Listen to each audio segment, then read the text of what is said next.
Welcome back. So now we're going to be looking at the fire energy, which is known as wands. So wands represent the divine spark that awakens our soul's work. The wands are the symbol of masculine, so not as gender, not as man or woman or anything like that. This is just about the energy of fire and the archetype of it as well. So it's hot, it's ignition, it's expansion. It's light energy, and it represents the sun. It's the father archetype. Heat extracts and expands, and cold unites and binds.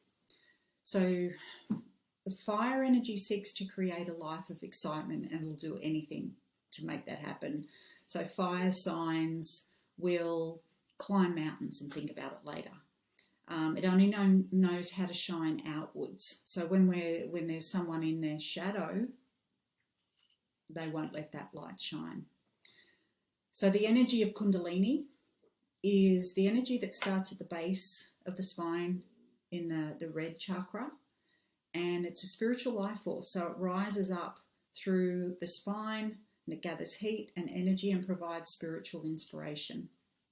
And that's why it's used, sometimes it's used in sex or intimacy, but it's not about sex. It's more about that energy that invokes that, I guess it's that orgasmic feeling of, aha, that moment.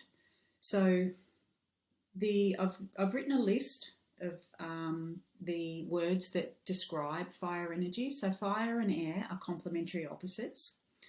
Wands represent vital life force energy. It's hot. It's energy, it's excitement, it's spiritual messages, entrepreneurship, future orientated, travel, motivation, leadership, action, eagerness, personal growth or development, creativity, potential, ambition, a burning desire, passion, sex, sunburn, or comforting heat from the sun. And then we can have some shadows as well. So it becomes reckless, it becomes relentless, it becomes fiery, it becomes anger. Fire only knows how to look forward, not back. So you can imagine it can be hard to contain sometimes, and that's when it translates as anger and rage. So in some of your decks, you might have the wands as batons, staves, or rods. So think of rubbing, I Googled this, so you could have a look on Google about starting a fire with 2 pieces of wood. There needs to be the right amount of friction for the spark to ignite, and then it needs the exact amount of air to give it life, so just by blowing on it. So this is the spark that ignites our inner fire. The wand that I have, I found this on the beach on King Island when I was living there. I absolutely love it. So I've had this for about maybe 10 years now. That's my wand, and it always sits on my altar to represent fire. I've also got a piece of petrified wood. So you could have this sort of thing. It's been crystallized, but that also represents the element of fire. And of course, we've got the candle. So yeah, I can't show you deep down in there enough, but yes, you'll see.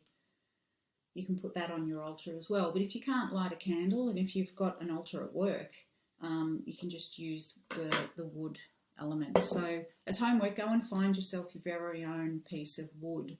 You might find it on a walk or purchase from a shop, and place that on your altar along with your tarot cards. So next we're going to be looking at the air element. So I'll be back very soon.